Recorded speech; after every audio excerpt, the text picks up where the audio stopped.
इसलिए कि किसी भी सरकार को बर्खास्त करना हमारे पार्टी का सिद्धांत में नहीं है। जितना जुल्म और अत्याचार हो रहा है, हम कानून के सहारे लड़ना चाहते हैं, हम लड़ भी रहे हैं, हम आंदोलन भी कर रहे हैं।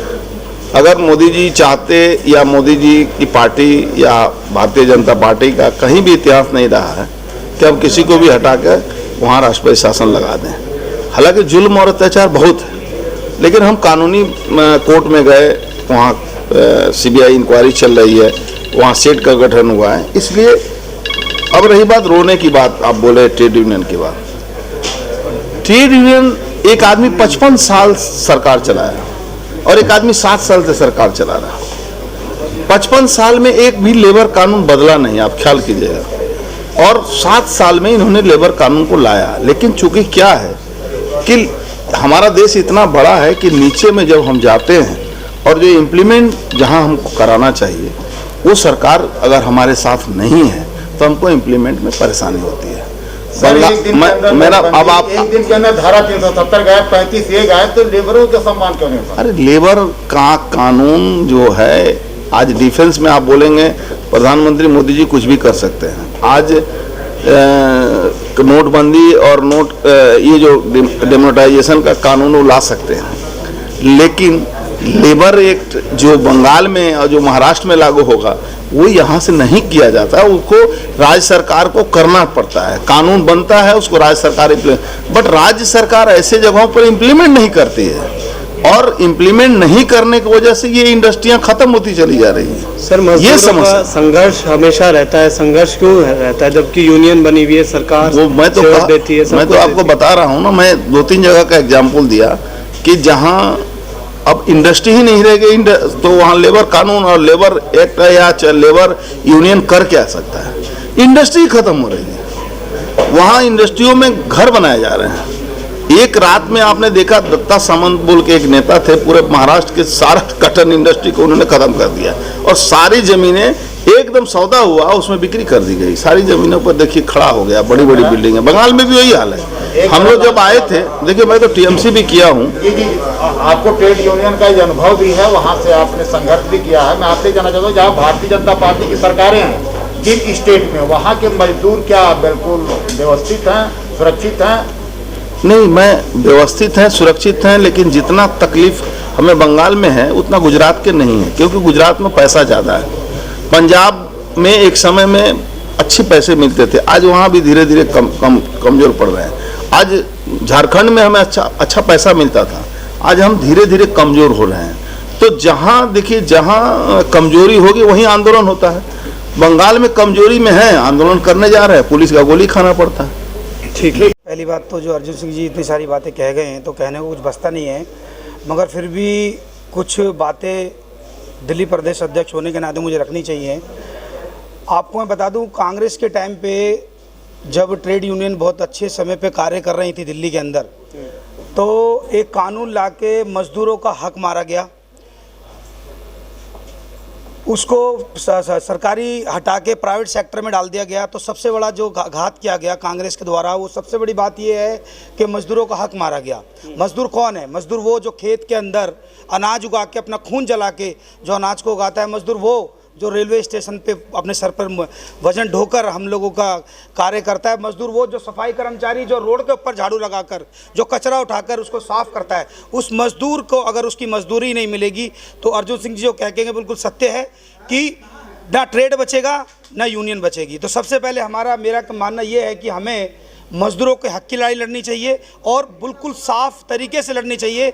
जैसे कि अर्जुन सिंह जी बोल के गए हैं कि ट्रेड यूनियन का एक रह गया है कि भाई वो जाते हैं सिर्फ अपनी सेटिंग करते हैं, भाई हमें कुछ मिल जाए।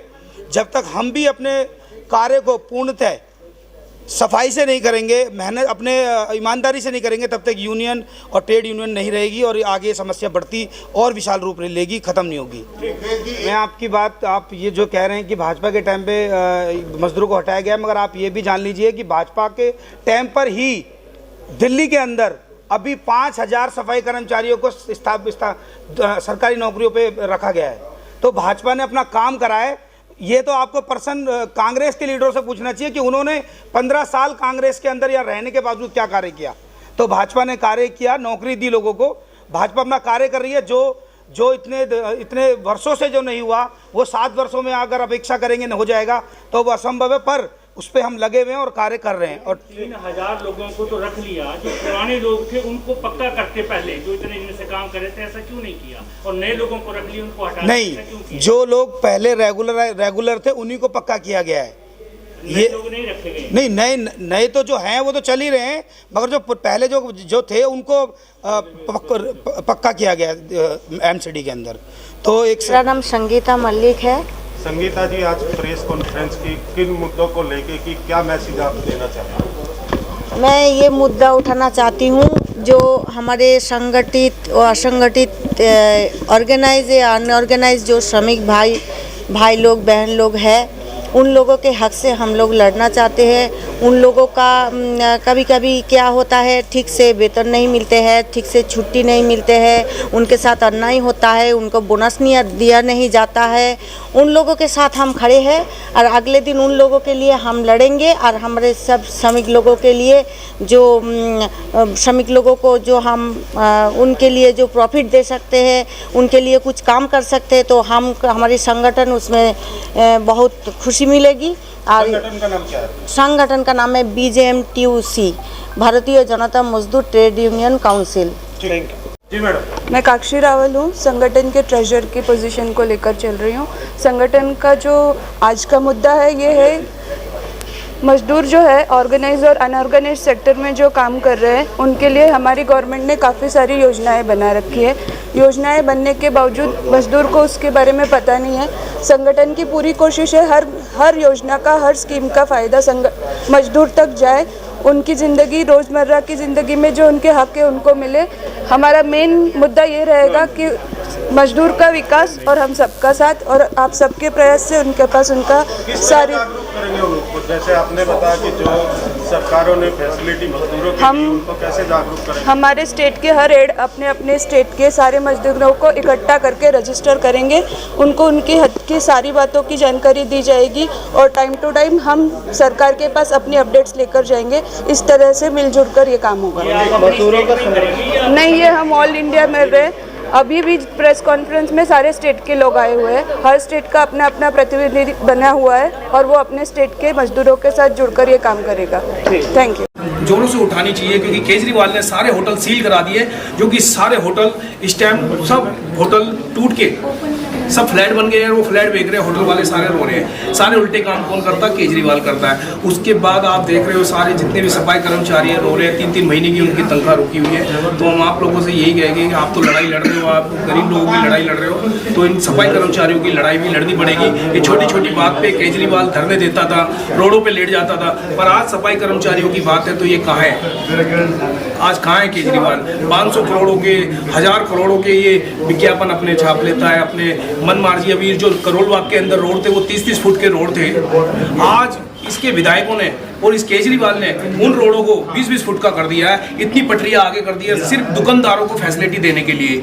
एक गाड़ी नहीं निकल सकती है रोड पे से, लोग अब चल नहीं सकते। किसी को इमरजेंसी होगी, किसी को हॉस्पिटल जाना है तो वो अपने कैसे जाएगा?